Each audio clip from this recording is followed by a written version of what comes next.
8장 28절 한 절 말씀인데 우리 같이 한 목소리로 먼저 낭독하도록 하겠습니다. 우리가 알거니와 하나님을 사랑하는 자 곧 그의 뜻대로 부르심을 입은 자들에게는 모든 것이 합력하여 선을 이루느니라. 아멘. 예, 우리 말씀을 시작하기 전에 저희 항상 이 말씀 앞에서라고 하면서 저희가 외치죠. 우리 같이 한번 제가 첫째 하면 그 이후에 있는 말씀 이제 구령해서 같이 한번 외치시고 설교를 진행하도록 하겠습니다. 우리 말씀 앞에서 첫째, 주의 말씀은 내 인생의 빛입니다. 아멘. 둘째, 주의 말씀은 내 삶을 변화시키는 능력입니다. 아멘. 셋째, 주의 말씀에 내 마음문을 엽니다. 듣고 깨닫고 순종하겠습니다. 아멘. 네, 감사합니다. 네, 오늘 여러분들과 함께 나누실 말씀 제목은 합력하여 선을 이루시는 하나님이라는 제목입니다. 여러분들이 아마 신앙생활에 이제 경륜이 더 깊어가면 깊어가실수록 아마 이렇게 뭐 말씀들을 많이 접하시고 말씀을 또 이제 묵상하시기도 할 텐데, 그럴 때 오늘 이 말씀, 우리가 이렇게 봉독한 이 말씀은 참 어느 누구에게나 제 생각에는 어느 누구에게나 이 말씀의 이 성경 구절을 읽을 때마다 참 위로가 되는 그런 말씀 중에 되게 손을 꼽을 수 있는 그런 말씀이 아닐까 좀 생각을 해보았습니다. 여러분들도 좀 그러신가요? 여러 말씀들 중에서 오늘 이 말씀, 우리가 알거니와 하나님을 사랑하는 자 곧 그의 뜻대로 부르심을 입은 자들에게는 모든 것이 합력하여 선을 이루느니라. 아멘. 오늘 이 말씀을 여러분들 좀 들을 때마다 좀 뭔가 이렇게 마음속에 이렇게 복받쳐 오르듯 약간 뭔가 이렇게 따뜻하다 이런 느낌도 들거나 혹은 되게 기쁘거나 이런 생각이 대체적으로 저는 그렇습니다. 일단 그렇게 들 것 같은데, 그러면서도 동시에 좀 이 말씀을 보면서 또 이런 생각도 한번 해보시지 않았을까 싶어요. 정말 이 말씀대로 모든 것이 합력해서 선을 이룬다라고 했는데 왜 나는 이런 어려움을 겪고 있는 건가? 나는 왜 이런 억울한 일들이 있는 거야? 그리고 또 왜 나는 이렇게 내가 감당할 수 없을 것 같은 어려운 일을 겪어야 하는 거야? 라는 이런 생각들도 한번 해보셨을 것 같습니다. 그래서 오늘 여러분들과 이 말씀을 붙잡고 오늘 하나님이 어떤 말씀으로 이 말씀을 우리에게 주신 건지를 좀 여러분들과 좀 천천히 살펴보면서 말씀을 좀 나누고자 합니다. 유대인들이 그 지혜책이라고 하기도 하면서 또한 우리에게도 이 책을 꼭 읽어라 라고 이제 자녀들한테는 좀 이렇게 막 권하는 책이 있습니다. 보통 여러분 탈무드 하면 다 아시죠? 이런 이 탈무드에 그 여러 가지 내용들 중에서 이런 이야기가 있습니다. 랍비 선생이라고 하는 그 뜻을 갖고 있는 이 랍비 아키바가 여행을 하다가 어느 정도 길을 가다가 밤이 됐습니다. 지금처럼 이제 좀 갑자기 이제 어두워졌죠. 7시 반이 지나고 8시쯤 되면 이제 어두워지더라고요. 이렇게 조금씩 어둑한 저녁이 되어서 오두막집 하나를 발견 마침 하고 그곳에서 이제 좀 제가 머물 수 있겠습니까 해서 머물게 되었습니다. 그런데 이제 그가 타고 가던 당나귀 그리고 그가 끌고 가던 그 자기가 키우는 개가 있었는데, 그런 당나귀와 개는 그 오두막집 앞에 이제 묶어놓고 그리고 이제 램프를 켜서 다시 이제 그 토라 책을 읽기 시작했습니다. 그런데 얼마 지나지 않아서 갑자기 바람이 휘잉 하고 불러서 그 불이 붙어있던 그 램프를 불을 꺼버렸습니다. 그 당시에는 라이터가 있는 것도 아니고 또 전기가 있는 것도 아니었기 때문에 당연히 따로 불을 붙일 수 있는 수단을 못 찾아서 그냥 어쩔 수 없구나 하고 그러면 좀 일찍 피곤하니 자야겠다라고 하고 잠을 청했습니다. 그리고 나서 아침이 되어서 눈을 뜨자 자기가 메어두었던 당나귀와 그 개가 모두 죽어 있었습니다. 그것도 그냥 죽어 있는 게 아니라 갈갈이 찢겨서 죽어 있었습니다. 자세히 살펴보니 아마도 간밤에 사자가 나타나서 그 당나귀와 개를 갈갈이 찢겨 죽여버렸던 것처럼 보였습니다. 그래서 하는 수 없이 이제는 가장 가까운 마을로 이제 다시 당나귀를 구하기 위해서 터덜터덜 걸어가고 있는 와중에 그 아키바는 충격적인 광경을 다시 마주하게 됩니다. 바로 가장 가까운 마을에 도달했는데 그 마을이 정말 황폐하게 불이 붙고 모든 것들이 흐트러져 있고 폐허가 되어 있는 모습을 보게 되었습니다. 그제서야 아키바는 깨달았습니다.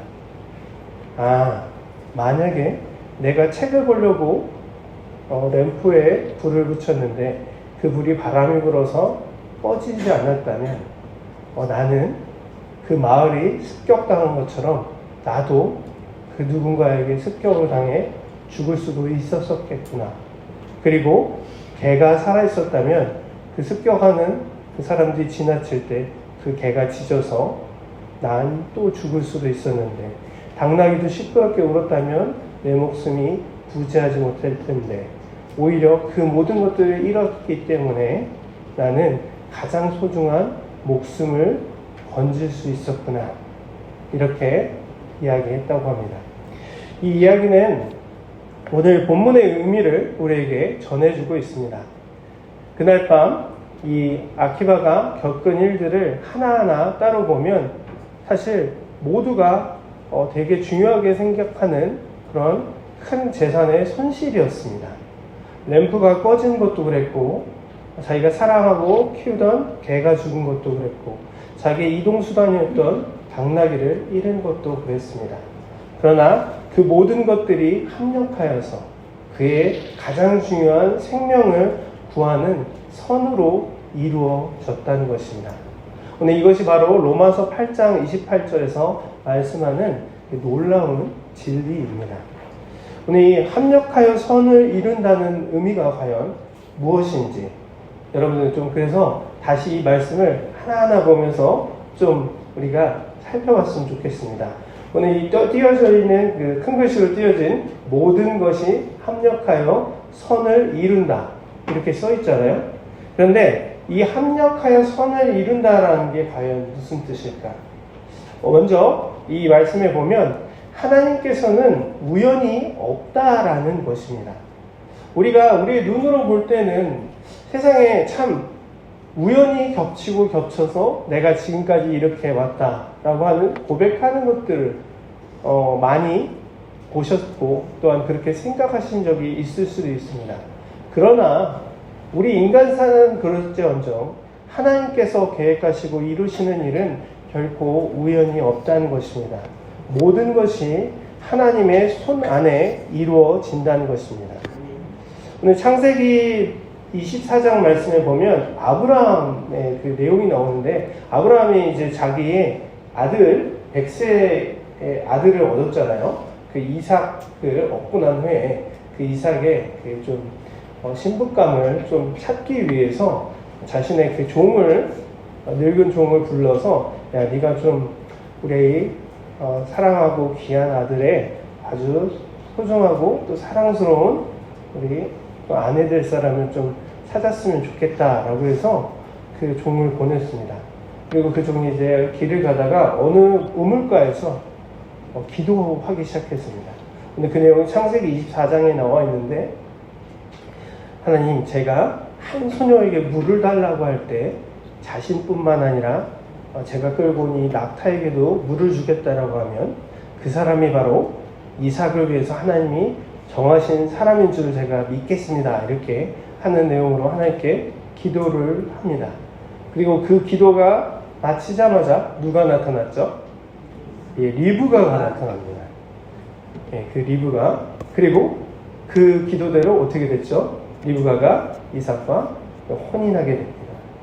어떻게 보면 참 우연처럼 보일 수 있지만 그 배후에는 하나님의 세심하신 섭리가 있다라는 것입니다. 그리고 두 번째로 모든 것이 선을 이룬다라고 하고 있습니다. 근데 여기에서 이 선이 다른 말로 말하면 무엇일까요? 모든 것이 합력하여 구원의 역사, 복음을 이룬다라고 말할 수 있습니다. 예루살렘 교회가 초대교회부터 시작해서 굉장히 부흥하게 되었습니다. 그런데 그때 당시에 그러면서도 어디 나라의 지배를 받고 있었죠? 바로 로마의 통치 아래에 있었습니다. 로마 사람들이 맨 처음에는 그냥 그리스도인들 보고 그런다, 그냥 그러려니 라고 했습니다. 그런데 그 세가 너무나 급격하게 늘어나기 시작하자 이들이 이제는 두려워하기 시작했습니다. 그래서 이 그리스도인들을 박해하고 핍박하기 시작했습니다. 그 결과 초대교회 교인들 그리고 그 예루살렘에 있던 교인들이 어떻게 됐는지 여러분 다 알고 계시죠? 그리고 예루살렘 그 사도행전을 저희가 계속 주일에 나누고 있는데 거기에서도 이제 얘기를 했잖아요. 그래서 결국 그 교회에 모여있던 모든 성도들이 다 뿔뿔이 흩어집니다. 사실 자신의 목숨 앞에는 많이들 다들 약해지는 것 같아요. 그래서 정말 뿔뿔이 흩어지게 되는데, 그러나 그 결과가 여러분 어떻게 된지 저희 또 주일에 설교 시간에 들었죠. 그 흩어진 성도들이 가는 곳마다 무엇이 세워졌죠? 바로 교회가 세워졌습니다. 오히려 모든 것이 합력하여 선을 이룬다. 바로 그 교회가 핍박받고 그래서 더 이상 살 수 없게 되자 그들이 흩어짐을 통해서 복음은 더욱더 급속도로 전파되게 됩니다. 예루살렘에 머물러 있던 그 복음이 이제는 그 유대 땅을 넘어 사마리아 땅, 그리고 소아시아, 그리고 아시아, 유럽까지 복음이 정말 쭉쭉 뻗어지게 됩니다. 그리고 지금 오늘 이 극동의 땅이라고 하는 우리 이 대한민국에도 바로 복음이 전해졌죠. 박해라는 고난을 통해서 바로 복음이 전해진 것입니다. 모든 것이 합력하여 구원의 역사, 바로 복음을 이룬다는 것입니다. 그리고 마지막으로 셋째는 반드시 이 모든 것이 합력하여 선을 이룬다입니다. 하나님께서 계획하시는 것은 반드시 선한 결과로 나타난다는 것입니다. 왜냐하면 하나님은 신실하시고 선하신 분이기 때문입니다. 우리가 생각하기에 나한테 주어지는 일들, 그리고 저 사람이 믿는 사람인데 왜 저렇게 살지? 라고 손가락질 당하는 사람들 혹시 보신 적 있습니까? 그런데 그 순간순간이 괴롭고 힘들다 할지라도 그 하나님의 계획 속에서 나중에 그것을 돌이켜볼 때 우리 이런 경험이 있지 않습니까? 아, 하나님께서 일하셨구나. 그러면서 우리는 하나님을 찬양하게 됩니다. 여러분, 저는 바닷가에서 좀 잠깐 살아본 적이 있습니다. 정말 그때는 난 정말 귀농귀촌을 좀 해야겠다라고 해서 정말 귀농 수업까지 받으면서 그 양양이라는 지역에서 살아봤습니다. 거기가 얼마나 매력적이냐면 앞에 있는 이 물이 흐르는 곳은 동해바다요, 뒤에는 아름다운 설악산이 있는 그런 곳이었습니다. 근데 그 얘기를 하려고 하는 것이 아니라, 근데 거기에 물이 이제 바다가 물이 이렇게 멈춰 있나요? 아니죠? 이렇게 파도가 치잖아요. 근데 이 바닷물이 파도가 치는 것을 보면 육지 쪽으로 이렇게 파도가 쳐서 출렁출렁 거립니다. 그런데 꼭 그래서 육지 쪽으로만 물이 흘러오는 것 같은데, 자세히 보면 뭐 EBS를 통해서도 보시면 배울 수 있지만 깊은 곳에서는 오히려 그 반대편으로 다시 바다 쪽으로 물이 흘러간다고 합니다. 우리의 삶 속에서 파도가 몰아닥칠 때가 있습니다. 정말 감당하지 못할 만한, 정말 지체만한 파도가 나에게 몰려온다 할지라도 그 깊은 곳에서는 하나님은 신실하시고 선하시기에 변함없으신 그 하나님의 선하신 역사를 계획하시고 이루고 계신다는 것입니다. 또 비슷한 예로 이제 곧 있으면 닥칠 태풍이 있잖아요. 태풍도 한번 생각해 보십시오. 태풍은 정말 어느 누구도 원하지 않을 겁니다. 여기서 그 태풍 때문에 정말 이곳에서 물난리도 일어나고 정말 고통당하셨다는 것도 저도 50주년사 책을 통해서도 봤는데, 그런데 그 태풍이 없다면 과학 시간에 이렇게 나옵니다. 바다는 잔잔해서 우리는 살기 좋아 보이겠지만 결국엔 우리를 죽음으로 이끌고 간다고 합니다. 왜냐하면 그 바다가 죽어버리기 때문입니다. 이 바다가 파도를 치면서 계속 그 염분의 그 염도를 계속 이렇게 휘몰아치기 때문에 그 바닷속에서 사는 해조류들이 살 수 있다고 합니다.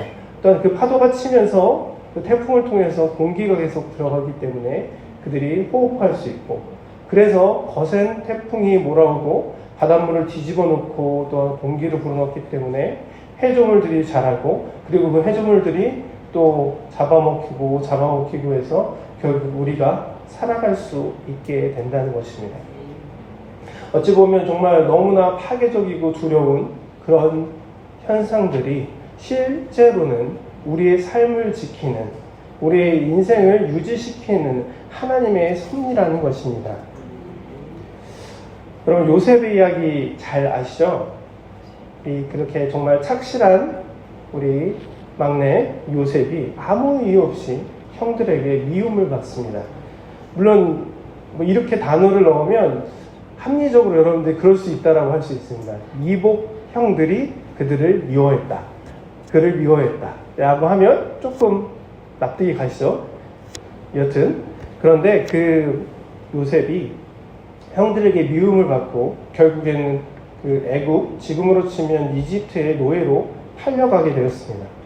그리고 노예가 된 요셉은 그곳에서 낙담하지 않고 오히려 성실하게 뭐든지 주어진 일에 열심히 일하게 됩니다.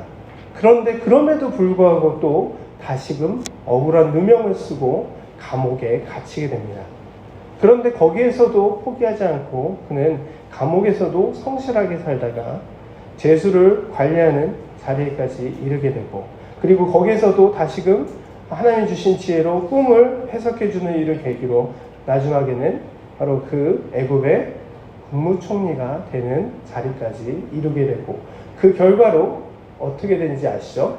그 자신을 미워하고 자신을 내어버렸던 그 형제를 비롯한 그 아버지와 그 이스라엘 민족들을 그 굶주린 그 흉년에서 구출하고 지켜낼 수 있는 그 역할을 감당하게 되는 것입니다. 바로 이렇게 모든 것이 하나님은 합력하여서 선을 이루신다는 것입니다. 그것이 바로 하나님의 섭리입니다. 자, 그럼 여러분, 합력하여 선을 이루신다는 것, 그러면 그것을 우리의 가진 문제가 언젠가는 해결해 주는 것을 의미할까요? 당연히 그것은 아닙니다. 단순히 문제만을 해결하는 것이 아니라 모든 것이 합력하여 선을 이룬다. 이 말은 바로 우리가 그 과정을 통해서 내가 변화되게 만드신다는 것입니다. 내가 하나님을 전적으로 의지하지 못했던 나를 더 이상은 좋은 방향으로는 하나님은 내가 의지하겠습니다 이럴 수도 있지만, 하나님, 난 더 이상 이제는 내 능력으로 아무것도 할 수 없고 그냥 나를 죽이든지 말든지 내버려 두시든지 하나님께 맡기겠습니다, 이렇게 낙담하며 어찌해 됐든 하나님께 의지할 때, 긍정적이든 부정적이든 결국 하나님은 나를 변화시켜서 하나님께 순종하게 만들고, 그리고 그 순종을 통해서 우리를 결국엔 그 못난 제자들이 결국엔 하나님의 부름받고 정말 그 제자로서 사도로서 쓰임받았던 그 변화의 사건들처럼 나로 하여금 정말 참된 성도가 되도록 하신다는 것이 바로 오늘 이 모든 것이 합력하여 선을 이룬다는 것의 들어가 있는 의미라는 것입니다. 우리 말씀 좀 다시 한번 읽어볼까요? 그러면 모든 우리 로마서 8장 28절 함께 읽겠습니다. 우리가 알거니와 하나님을 사랑하는 자, 곧 그의 뜻대로 부르심을 입은 자들에게는 모든 것이 합력하여 선을 이루느니라. 아멘. 오늘 이 말씀을 누가 적었는지 잘 아시죠? 예수님을 만나본 적도 없는데 자기가 사도라고 막 주장한, 정말 다른 거 다 빼면 그 전에 있었던 얘기, 모르는 사람이 보면 정말 이상한 그 사도 바울이 이 로마서를 썼는데, 그가 제가 이렇게 얘기하니까 좀 이상하죠? 근데 그런 얘기는 아닙니다. 여러분 잘 아시니까 이렇게 얘기하는 거예요. 자, 사도 바울을 한번 보면 그는 하나님의 능력으로 그가 하나님께 부르심을 받고, 그리고 자신은 하나님의 부르심을 받은 사도라고 인정받고 난 후에 하나님의 능력을 정말 각색의 병자들과 그리고 여러 가지 문제들을 고치고 해결하고, 그리고 복음을 전파하고, 특별히 이 예루살렘보다도 이 이방의 선지자로서, 이방의 사도로서 그 복음을 전하는데 정말 크게 쓰임을 받게 됩니다. 그런데 이 사도 바울의 정작 그 많은 사람을 고쳤는데도 불구하고 자신은 이 성경을 보다 보면 항상 일생 동안 몸에 가시를 가지고 살았다는 말씀이 나옵니다. 그게 이제 뭐 정확하게 어떤 의미로 되어 있는지 써 있진 않지만 많은 신학자들이 그것을 어떤 질병이나 아니면 어떤 신체적인 약점이라고 좀 그런 해석을 하고 있습니다. 어쨌든 몸에 가시라고 하면 여러분 어떤 이미지인지는 여러분 아실 겁니다. 그렇게 어떻게 보면 좀 불편한 그런 그의 이 신체를 가지고 그는 항상 고생을 했습니다. 그리고 그는 이 가시를 제발 좀 없애달라고 하나님께 간절히 기도하는 것이 3번 나옵니다. 하나님께 기도를 하지 않은 것이 아닙니다. 이도 그렇게 하나님께 간절히 기도했는데 하나님이 하신 그 응답이 과연 무엇이었을까요? 우리 같이 고린도후서 12장 9절 말씀 제가 띄워드릴 테니까 좀 작지만 같이 한번 봉독해 보겠습니다. 나에게 이르시기를 내 은혜가 내게 족하도다. 이는 내 능력이 약한 데서 온전하여 지니라 하신지라. 그러므로 도리어 크게 기뻐함으로 나의 여러 약한 것들에 대하여 자랑하리니 이는 그리스도의 능력이 내게 머물게 하려 함이라. 아멘. 오늘 이 말씀대로 하나님 좀 제발 나 아픈 것 좀 해결해 주십시오. 나 정말 힘듭니다. 라고 했는데 오늘 하나님께서 뭐라고 답하시죠? 나에게 이르기를 내 은혜가 내게 족하다. 그러면서 말씀하시는 게 이는 나의 능력이 약한 데서 온전하여 진다. 결국 저기 좋게 쓰여졌지만 하나님이 난 너 안 고쳐줄 거야. 이렇게 말씀하셨다는 거예요. 하나님은 바울의 질병을 고쳐주시지 않았습니다. 대신 오늘 이 말씀대로 그 약함을 통해서 바울이 교만해지지 않고, 사실 굉장히 교만해질 수 있는 여러 가지 조건들을 갖고 있는 사람이었어요.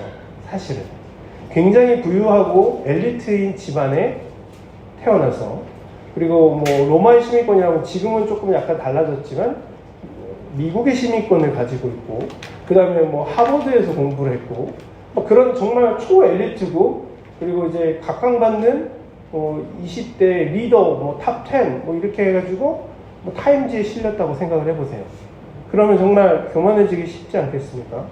그런데 그 약함을 통해서 바울이 교만해지지 않도록, 그리고 오직 내 능력이 아니라 하나님의 능력만을 의지하도록 만드셨다는 것입니다. 그래서 바울은 오늘 이 12장 9절을 통해서 그 깨달은 바를 고백하는 것입니다. 내 약함이 곧 하나님의 강함이 드러나는 통로로 나를 쓰셨구나. 그래서 이렇게 고백할 수 있게 된 것입니다. 저희가 때로는 그래서 실패하고 억울한 일을 당할 때가 있습니다. 또한 너무 아파서 앓아눕고 교회도 못 나오는, 아니 교회뿐만 아니라 일상생활을 못할 때도 있습니다. 그런데 오늘 이 바울뿐만 아니라 여러 사람이 있지만 이 모든 것이 바로 우리를 예수 그리스도의 형상으로 하나님께서 우리를 견인하셔서 우리가 정말 성화의 과정, 하나님의 작은 예수로서 만들어지는 것으로 이끄시는 과정이라는 것입니다. 오늘 사도 바울이 말한 것처럼 그래서 고난은 우리에게 인내를 허락해 주고 그리고 인내는 우리를 연단케 하고 그리고 그 연단을 통해 우리는 하늘의 소망을 얻게 된다는 것입니다. 목적이 이끄는 삶으로 유명한 세드백 교회 그리고 워렌 목사님이 이렇게 말했습니다. 하나님은 사람을 겸손하게 하기 위해서 미련한 실수를 저지르게 한다. 그로 인해서 자기가 정말 나는 덧없는 사람이구나라고 깨닫게 하신다. 이렇게 얘기한 적이 있습니다. 우리도 그렇지 않습니까? 정말 돌이켜보면 너무나도 어리석고 너무나도 무모한 일들을 우리가 저지르게 됩니다. 그리고 그것 때문에 우리가 넘어지고 실수하고 그런데 그 자체가 하나님의 목적이 아니라는 것입니다. 하나님은 그것을 통해서 우리의 잘못된 판단조차도 하나님께서 그것을 통해 쓰셔서 우리가 하나님 앞에 더 낮아지고 하나님의 마음에 합한 사람이 되도록 우리를 이끄신다는 것입니다.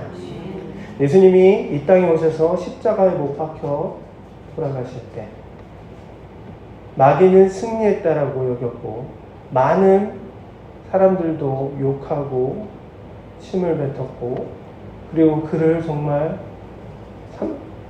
그 12제자들을 그렇게 하나님께서 먹이시고 입히시고 같이 자고 하면서 돌아다녔는데 그 제자들도 예수님을 모른다라고 부인하고 다 뿔뿔이 흩어져서 도망가고 자기 살 길을 찾게 됩니다. 그런데 그것으로 끝났다면 우리가 이 얘기를 할 필요가 없잖아요. 예수님은 그 십자가에 죽으시고 그 죽으심을 통해서 완벽하게 어느 누구 한 명 남아있지 않는 완벽한 혼자 모든 그 사람들의 그 죄를 대신 지시고 죽으셨습니다. 그것을 통해서 우리를 죄에서 구원할 수 있는 바로 대속의 역사를 이루셨고 그 이후에 사흘에 죽은 자 가운데서 살아나심을 통해서 죽음의 권세를 이기시고 부활하신 것을 사람들에게 보여주셨습니다. 어떻게 보면 가장 연약하고 가장 비참한 패배처럼 보이는 것이 가장 완벽하고 위대한 승리가 된 것입니다. 바로 이것이 우리가 믿는 이 기독교에 합력하여 선을 이루시는 바로 구원의 역사, 복음을 이루시는 하나님의 방식입니다. 그리고 여기에서 또 중요한 사실을 여러분 놓치면 안 됩니다. 하나님은 아무에게나 모든 것이 합력하여 선을 이루게 하시는 것이 아니라는 것입니다. 근데 말씀을 좀 다시 한번 보시면 우리가 알거니와 라는 그 말씀을 제가 좀 색깔을 칠해놨는데 여기에 맨 처음에 처음 시작할 때 뭐라고 되어 있죠? 우리가 알거니와. 여기 분명히 조건이 있습니다. 우리가 알거니와 그리고 하나님을 사랑하는 자 곧 그의 뜻대로 부르심을 입은 자들이라고 했습니다. 조건이 분명한 것입니다. 먼저 우리가 알거니와로 시작합니다. 말씀이. 그러면 우리가 뭘 알아야 될까요? 바로 예수 그리스도께서 우리의 죄를 대신하셨고 그리고 그 십자가에 죽으셨고 그리고 다시 부활하셨다는 그 사실, 이것을 믿는 자는 하나님의 자녀가 된다는 그 사실을 알아야 한다는 것입니다. 그리고 그 사실을 우리가 알았지만 그냥 그것으로 끝나는 것이 아니라 우리가 알아야 될 것은 거기에서 한 발자국 더 나가서 그 하나님이 여러 많은 사람들, 이 봉서리만 해도 저 빌라 쪽에 있지 않는 많은 젊은 사람들도 있는데 그 중에서 하나님이 나를 지명해서 먼저 불러주셨다는 사실입니다. 내가 선택한 것이 아닙니다. 어느 누군가에 끌려서 이 교회에 왔을지언정 거절할 수도 있었고 시간이 안 될 수도 있었습니다. 하나님이 역사하셔서 나를 먼저 선택하여 불러주셨다는 것입니다. 내가 아직 죄인 되었을 때, 하나님을 알지 못했을 때 하나님이 이미 나를 사랑하시고 나를 부르고자 계획하시고 그것을 이루신 것이랍니다. 우리가 알거니아는 바로 그 뜻입니다. 우리는 하나님의 자녀가 될 수 있는 것을 알고 있고 그리고 그 하나님의 자녀가 된 사람이라는 것입니다. 이 놀라운 은혜를 깨닫는 사람은 어떠한 상황에서도 네 하나님, 네 예수님 하고 우리 그 상황을 받아들일 수 있다는 것입니다. 바로 하나님의 나를 사랑한다는 것을 믿기 때문입니다. 제가 지난 주간에 지난주는 아니고 월요일 날 저희 딸이랑 이제 그네를 탔습니다. 저희 딸이 한 4살 정도 되는데 저를 신뢰해요. 항상 실패하죠. 그냥 거의 1시간을 이제 그네를 밀어달라고 하는데 너무 신난다 하면서 막 소리 지르고 막 너무 좋아하는 거예요. 그래서 밀다 보니까 너무 세게 밀어가지고 야, 그럼 딸은 아버지한테 맡기는 게 아닌 것 같아요. 그래서 이제 얘가 좀 붕 떠서 다행히 그래도 이제 바닥이 이제 그래도 흙바닥이니 좀 떨어져 엄청 울었죠. 그래서 마누라한테 죄송해요. 사모한테 엄청 혼나고 아니 근데 그래도 저를 사랑한다고 합니다. 여러분 아시죠? 자녀들은 부모님을 사랑합니다. 본능적으로. 왜냐하면 나를 지켜주는 존재고 나를 사랑하는 존재이기 알기 때문입니다. 우리가 하나님을 정말 사랑한다면, 우리가 하나님을 정말 믿는다면 우리는 그 하나님에 의지할 수밖에 없고 그 하나님의 말씀대로 살아갈 수밖에 없다는 것입니다. 그리고 또 하나님을 사랑하는 자라고 했습니다. 하나님을 사랑한다는 것은 3가지로 드러날 수 있는데 첫 번째로 계명을 지키는 것입니다. 요한복음 14장 23절에 이렇게 나와 있습니다. 예수께서 대답하여 이르시되 사람이 나를 사랑하면 내 말을 지키리니 내 아버지께서 그를 사랑할 것이요 우리가 그에게 가서 거처를 그와 함께 하리라. 아멘. 여기 보면 사람이 나를 사랑하면 내 말을 지킨다라고 했습니다. 사랑하는 사람이 요청을 하면 그 요청을 들어주고 싶은 마음이 당연히 들 겁니다. 지금 당장은 여러분들 약간 좀 완전히 남북 관계 같을 수도 있지만 여러분들 이승장님 처음 이제 아내분 만났을 때 그 풋풋했던 그 처음 얼마나 뜨거웠습니까? 그래서 아닌가요? 아니 뭐든지 막 해달라고 하면 다 해주고 싶고 정말 뭐든지 말하면 다 지켜주고 싶고 그렇게 사랑한다면 그 말을 지키고 싶어 합니다. 이렇게 우리가 하나님을 사랑한다면 계명을 하나님이 주신 이 말씀을 지키고자 한다는 것입니다. 그리고 두 번째로는 형제를 사랑합니다. 요한일서 4장 20절 말씀 우리 함께 좀 봉독해 보도록 하겠습니다. 누구든지 하나님을 사랑하노라 하고 그 형제를 미워하면 이는 거짓말하는 자니 보는 바 그 형제를 사랑하지 아니하는 자는 보지 못한 바 하나님을 사랑할 수 없느니라. 아멘. 여기 말씀에 하나님을 사랑하노라 하고 그 형제를 미워하면 이는 거짓말한다라고 했습니다. 하나님을 사랑하는 자의 증거는 바로 내가 하나님을 사랑하고 그와 같이 내 이웃을 내 몸과 같이 사랑하는 것입니다. 우리가 가정에서 또한 여러분의 직장에서 여러분의 이웃과 그리고 이 교회에서 만나는 믿음의 성도들이 서로 사랑하는 것입니다. 그것이 바로 하나님을 사랑하는 자의 모습이라는 것입니다. 그리고 마지막 3번째로 하나님께 더 가까이 나아가는 것입니다. 사랑하는 자 곁에 우리 처음 사랑을 아까 얘기했는데 정말 연애하면 시간이 어떻게 가는지도 모르고 늘 옆에, 곁에, 가까이, 더 가까이 있고 싶은 것이 사랑의 속성입니다. 에로스 사랑이 그 정도인데 아가페 사랑은 어떻겠습니까? 시편 84편 1절에서 2절 말씀 우리 좀 같이 읽어보겠습니다.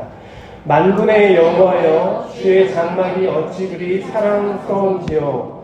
내 영혼이 여호와의 궁정을 사모하여 새악하며 내 마음과 육체가 살아계시는 하나님께 부르짖나이다. 아멘. 오늘 2절 말씀의 이 중간쯤에 보면 몸이 새악해질 정도로 하나님의 집을 사모했다고 했습니다. 정말 너무 교회를 너무나 사랑해서 그냥 다른 것도 식음을 전파하고 항상 교회 와서 그렇게 하나님을, 그 하나님의 성전을 다윗이 사랑했다는 것입니다. 하나님을 사랑한 사람은 말씀을 그만큼 읽고 묵상하고 그리고 통독하고 소리내 읽으며 그리고 그것을 듣기를 즐겨하고 그리고 하나님께 늘 기도하며 하나님과 대화하기를 정말 사랑한다는 것. 그리고 또 하나 바로 오늘 여러분들이 이곳에 온 것처럼 예배의 자리를 사랑한다는 것입니다. 하나님은 이런 사람을 사랑하셔서 합력하여 선을 이루어 주십니다. 스웨덴에 페트로라는 어부가 있었습니다. 어느 날 여러 어부들이 고기잡이를 하러 나갔는데 페트로도 그 아들과 함께 바다로 나갔습니다. 그런데 배들이 나간 이후에 갑자기 바람이 막 불기 시작하더니 풍랑이 막 일어서 그 배들이 돌아오지를 못했습니다. 계속 그래서 저쪽 멀리 있는 바다에 그 배들이 머물러 있고, 그래서 온 마을 사람들이 자신의 남편과 자신의 형 동생 그리고 자신의 아버지 안전하게 돌아오게 해달라고 발을 동동 구르고 또 하나님께 기도하기 시작했습니다. 그런데 그 마을에 엎친 데에 덮친 격으로 어떤 아이가 그렇게 혼란스러운 과정에 촛불을 넘어뜨려서 그 집에 불이 붙고 그 불이 붙은 것이 삽시간에 옆으로 넘겨받아서 온 마을이 불이 타기 시작했습니다. 그래서 동네 사람들은 그 불을 잡기 위해서 정말 긴 시간을 정말 불을 끄기 위해서 물을 나르고 그리고 덮고 하면서 정신없이 그 화마와 싸워서 불을 겨우 끄게 되었습니다. 그런데 그때 아침 해가 떠오르면서 그때 멀리 배에 나가 풍랑 때문에 돌아오지 못했던 배들이 돌아오게 되었습니다. 풍랑을 잘 헤치고 모두 안전하게 돌아온 것을 그 마을 사람들이 맞이하게 되었습니다. 그런데 그렇게 무사히 돌아온 여러 어부들 중에 그 페트로가 이렇게 이야기했습니다. 하나님께 감사합니다. 우리는 이 어둠 속에서 그 풍랑 속에서 어디로 갈지 몰라 방향을 잃고 있었는데 저 마을편이라고 여겨지는 곳에서 큰 빛이 보였습니다. 그래서 우리는 그 불빛을 보고 다시금 방향을 잡고 아무도 다치지 않고 이렇게 무사히 돌아올 수 있었습니다. 라고 고백했습니다. 만약 그 아이가 그 촛불을 넘어뜨리지 않아 불이 나지 않았다면 그 아버지도 그 형제도 그 남편도 만나지 못했을 것입니다. 불이 탄 것은 분명히 재앙이었지만 그 재앙이 어부들의 목숨을 구하는 등대 역할을 하였다는 것입니다. 여러분, 왜 내 집에 불이 나야 하는 거야? 그 순간은 우리는 알 수 없지만 그러나 하나님은 합력하여 선을 이루시는 분이라는 것을 우리는 잊지 않아야 한다는 것입니다. 우리가 하나님과 함께 한다면 하나님은 반드시 우리를 합력하여 이 복음의 길로 우리를 인도해 주신다는 것입니다. 네, 이제 마지막으로 가보겠습니다. 지금 여러분들의 삶 속에서 이해할 수 없는 일들이 혹시 일어나고 있는 분 계십니까? 어떤 분은 병 때문에 고통스러워서 교회에 나올 수가 없다라고 고백하는 걸 제가 들은 적이 있습니다. 또 어떤 사람은 억울하고 또한 정말 감당할 수 없는 일 때문에 내가 더 이상 교회를 좀 쉬어야 될 것 같다라고 이야기하는 사람도 있었습니다. 그리고 또 어떤 사람은 하나님을 정말 이해할 수 없다. 나의 가장 소중한 존재를 차라리 날 데려가지 왜 내 사랑하는 내 자녀를 데려가신 겁니까? 라고 하는 원망하며 그렇게 살아가는 사람도 있습니다. 그런데 그 순간 하나님을 원망하는 것은 할 수 있지만, 그러나 오늘 우리가 그 원망 가운데도 이 말씀을 우리가 기억해야 한다는 것입니다. 지금 내 눈에 보이는 것이 전부가 아니라는 것입니다. 우리에게 정말 풍랑이 일는 것처럼 보인다 할지라도 그 표면 아래로는, 그 깊은 곳에서는 그 물이 반대로 흐른다라고 하지 않았습니까? 하나님의 그 신실하심과 그 선하심은 언제나 변함이 없고 우리를 위해 진행되고 있다는 것입니다. 여러분, 우리의 삶이 하나님의 주권 아래 있음을 믿으시기 바랍니다. 우리 속에 우연처럼 보이는 일도, 또 우리 속에 고통스러운 일도 그 가운데 하나님의 섭리가 있다는 것입니다. 우리가 오늘 말씀을 통해서 리브가의 일이나 혹은 아키바 랍비의 이야기, 그 모든 것도 하나님의 손 안에 있었던 일이라는 것입니다. 그리고 우리에게 닥친 그 고난이 있다면 그 고난이 단순히 고난이 아니라 그 고난을 통해 나를 깎아가서 하나님이 사용하실 수 있는 그런 귀한 그릇으로 나를 만드시는 과정이라는 것을 믿으시기 바랍니다. 바울의 육체의 가시가 그를 더욱 겸손하게 만들고, 그리고 하나님을 온전히 의지하게 한 것처럼 지금 내가 겪는 그 어려움들이, 제가 오늘 좀 사람들을 너무 이제 부르는 것을 다음부터는 설교를 하면 좀 사람을 이름을 거론하지는 않을 건데요. 이렇게 얘기하면서 이름을 거론하니까 봐주셔야 돼요. 김종혜 권사님. 권사님이 이렇게 자랑을 하시는 건 아니지만 저는 자랑스러워 느껴졌는데, 내가 이렇게 전도를 못 해본 적이 없다고 하면서 엄청 화를 내시는 거예요. 저는 1시간 동안 했습니다. 네. 나한테 정말 잠이 안 온다고, 나는 내 아들이 군대를 갈 때는 제 기분이 되게 좋거든요.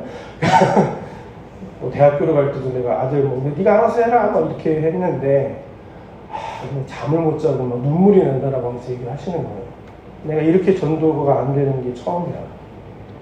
그때 제가 잘 알지도 못하면서 다행히도 오늘 이 말씀을 준비해서 이 말씀의 내용을 말씀드렸어요. 지금 주시는 그 고난이, 지금 그 주시는 그 슬픔이 하나님께서 권사님을 통해 역사하시기 위해서 주시는 과정이지 않을까요? 이렇게 건방진 건 아니지만 좀 말씀을 드렸습니다. 네. 그리고 오늘 이 말씀을 통해서 우리가 기억해야 할 것은, 우리는 하나님의 사랑 안에 머물러야 한다는 것입니다. 우리가 합력하여 선을 이룬다는 이 조건은 하나님을 사랑하는 것에 있습니다. 분명히 말씀에 하나님을 사랑하는 자라고 되어 있습니다. 하나님 사랑하는 자 뭔지 다시 좀 하나하나 설명드렸잖아요. 다시 한번 말씀드리면, 우리는 우리에게 주어진 성경, 이 말씀을 읽고, 그리고 하나님께 기도하고, 그리고 예배의 자리를 지키고, 그리고 그것에 흘러가서 우리의 이웃을 사랑하는 것입니다. 이것이 바로 하나님이 우리에게 주신, 그리고 우리가 살아가야 할 하나님을 사랑하는 삶이라는 것입니다. 우리가 이 삶을 살아갈 때 하나님은 반드시 모든 것을 합력하여 선을 이루십니다. 우리에게 지금 이해되지 않는다 할지라도 원망하지 마시고, 물론 원망은 해도 되지만 더 중요한 것은 원망을 하되 하나님의 곁을 떠나지 마십시오. 하나님은 과거에도 나를 사랑했고, 현재에도 나를 사랑하고, 미래도 내가 갈 길을 예비하고 계십니다. 그분의 그 사랑과 선하심을, 그리고 그 인도하심을 결코 의심하시기 마시기 바랍니다. 요셉이 감옥에서 총리까지 가는 그 걸음, 그 예수님의 그 십자가의 지심이 그냥 죽음에서 끝난 것이 아니라 부활로 이루어졌던 것처럼, 우리가 하나님께 우리를 맡길 때 하나님은 우리와 함께하며 모든 것을 합력하여 선을 이루신다는 것입니다.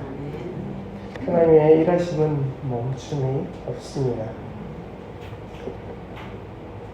말씀을 이제 마지막으로 다시 한번 읽으려고 하는데요. 로마서 8장 28절 다시 한번 우리 이 말씀의 마지막 부분에 보면 모든 것이 합력하여 선을 이룬다라고 되어 있습니다. 좋은 것만이 아니라 또 나쁜 것만 얘기하는 것이 아니라 아픈 거, 기쁜 거, 실패한 거, 성공한 거, 억울한 거, 이해할 수 없는 일들 그 모든 것을 다 포함해서 이루어진다는 것입니다. 그 모든 것이 하나님의 손 안에서 합력하여서 우리를 구원하고 우리의 사랑하는 이들을 구원하는 그 역사에 그 선을 이루신다는 것입니다. 다시 한번 강조드리지만 그것은 조건이 있다고 했습니다. 우리가 하나님을 사랑해야 합니다. 하나님을 사랑하고 그의 뜻대로 부르심을 입은 자이어야 합니다. 여러분, 우리는 성도라고 부릅니다. 그 성도의 뜻은 하나님의 부르심을 입은 자들의 모이는 그 모임이 그 성도의 모임이 교회가 되는 것입니다. 오늘 이 자리에 모인 우리 모두가 그 놀라운 그 하나님의 그 이 약속의 상속자가 되기를 간절히 소망합니다. 여러분, 그 약속을 반드시 여러분들이 여러분의 손아귀에 주시는 여러분 되시기 바랍니다. 하나님의 그 사랑과 섭리를 여러분 믿으시고 또한 어떤 상황 속에서도 합력하여 선을 이루시는 그 하나님을 찬양하고 하나님께 영광 돌리는 여러분 되시기를 진심으로 축복합니다. 기도하겠습니다. 아버지 하나님 감사합니다. 주님께서 우리에게 오늘 말씀을 주셨습니다. 이 말씀을 통해서 우리가 모든 것 가운데 합력하여 선을 이루시는 그 하나님이 어떤 존재인지 그리고 그것이 무엇인지 나누었습니다. 우리의 삶이 반드시 하나님을 믿고 의지하며 신뢰하게 해주시고 그 하나님의 그 뜻 안에서 살아가는 우리에게 허락하여 주옵소서. 그 가운데 우리에게서 합력하여 선을 이루시는 그 하나님께서 우리가 믿지 못하고 보지도 못한 그 놀라운 일들로 우리의 인생을 만들어 가실 것을 믿습니다. 언제나 그러한 하나님의 그 기적의 역사, 그 하나님이 길을 만드시는 분이라는 것을 경험하는 우리 좋은 교회의 이 성도들 되도록 축복하여 주옵소서. 주님께 모든 것을 맡겨오며 예수님의 이름으로 기도했습니다. 아멘. 예, 오늘은 좀 원래 기도 시간이 있는데 저는 사실 제가 잘 그런 걸 못하기도 하고 이 작성되어 있는 거를 제가 좀 채우기는 좀 겁이 나는데 제 나름대로의 방법이 있어서 그냥 여러분들한테 종이를 한 장씩 나눠드렸습니다. 좀 화면에 보시면 지금 저기가 어딘지 아시나요? 한 장 좀 더 넘겨주세요. 어딘지 아시겠어요 이제? 여기 뭐라고 써있는지 잘 안 보이시죠? 한 장 더 넘겨주세요. 뭐라고 써있죠? 어딘지도 아시겠고 글씨를 제가 읽어드릴게요. 수요 예배 기도에 유인물을 한 장씩 가져가세요. 그리고 그 옆에도 중요하죠. 예배 후에도 가지고 돌아가셔서 계속 기도해 주세요. 근데 오늘 유인물에 뭐가 써있죠? 아무것도 안 써있습니다. 자, 보통 이런 종이를 나오면 국민학교로 나온, 저는 국민학교 출신이에요. 국민학교로 나온 이 분들은 무의식적으로 상단 오른쪽에 이름을 씁니다. 그죠? 아니면 어쩔 수 없고요. 그리고 대체적으로 옛날에는 종이가 길었기 때문에 반을 접습니다, 보통. 그죠? 자, 지금 말씀드린 것을 뭐 지금 하셔도 되고, 기억하셨다 집에 가셔서 하셔도 됩니다. 자, 먼저 반을 접어보시고, 종이를. 또 이렇게 긴 쪽으로 반을 접으시는 분도 있는데, 상관없습니다. 하여튼 반을 접으시면 됩니다. 종이에 반을 접으셨으면, 자, 그러면 종이를 챙기는 걸 깜빡해서 이 종이로 보여드릴게요. 자, 이렇게 반을 접었습니다. 자, 그 다음에 이름을 쓰셔도 되고 안 쓰셔도 되고 어차피 남 보여줄 거 아니에요. 집으로 가져가셔야 된다고 했으니까. 자, 반을 접고 이제 앞면에 위쪽에는 자신의 기도 제목을 쓰십시오. 나한테 간절한 기도 제목이 있으면 쓰시고, 자, 그렇게 간절하게 쓰시고, 그 아래쪽, 반을 접은 아래쪽에는 여러분들이 중보해야 될 사람이 있다면 그 사람들에 대한 기도 제목을 써주십시오. 자, 그거를 하시고요. 시간을 드릴까요? 아니면 바로 설명을 할까요? 시간이 좀 많이 가서 바로 설명하겠습니다. 그리고 뒤편에, 뒤로 돌리면 또 빈칸이 나오잖아요. 자, 뒷면에 가장 상단에는 여러분이 지금 가고 싶고 하고 싶고 뭔가 하여튼 뭐든 간에 여러분들이 생각이 떠오르는 것을 적었으면 좋겠습니다. 그걸 적고 그 밑에 나머지 반쪽에는 저희가 지금 얘기한 대로 가고 싶고 하고 싶고 뭔가 하고 싶고 생각나고 하는 것들처럼 이 밑에는 내가 사랑하는 혹은 내가 마음속에 품고 있는 누가 무엇을 바랄까? 여러분들이 상상해 봤을 때 그 사람이 어딜 가고 싶어 하고 무엇을 먹고 싶고 무엇을 하고 싶은지 한번 적어 보시기 바랍니다. 네. 다 말씀드렸습니다. 이제 그것을 여러분 가지고 가셔서 기도하시고 그리고 여러분의 기도 제목과 그리고 중보의 기도 제목을 하시고 그리고 내가 정말 하고 싶은 거 사실 어느 누구보다도 나를 소중하게 여기는 거 굉장히 중요합니다. 왜냐하면 하나님이 나한테 주신 인생이고 생명이기 때문에 그 인생을 누릴 수 있는 것들을 한번 계획해 보시고 그리고 그와 같이 그 밑에 있는 여러분의 이웃 또는 여러분이 사랑하는 가족 혹은 여러분의 전도 대상자들을 위해서 그 사람이 과연 무엇을 필요로 할까 적으신 게 있다면 하십시오. 그것이 바로 하나님을 사랑하는 방법입니다. 하나님이 원하시는 것이 무엇인지 그것을 발견하는 가장 쉬운 방법은 내가 간절히 사랑하는 사람에게 사랑을 베푸는 것입니다. 그 가운데 하나님께서 합력하여 그를 구원의 역사, 복음으로 그 사람을 이끄실 것이라고 믿습니다. 내일은 전도팀이 모임이 있습니다. 여러분 얼마든지 환영합니다. 중보의 기도도 좋고 함께 동참하셔서 기도하는 것도 좋습니다. 네, 언제나 전도를 놓지 않는 여러분 되시고 놓지 않는 여러분 되시고 그리고 기도를 멈추지 않는 여러분 되시길 진심으로 축복합니다. 네, 축도하겠습니다. 이제는 우리 주 예수 그리스도의 은혜와 하나님 아버지의 사랑하심과 성령님의 교통하심이 이곳에 모인 모든 성도들에게 이제로부터 영원토록 함께 하실지어다. 아멘. 감사합니다. 예배를 마쳤습니다.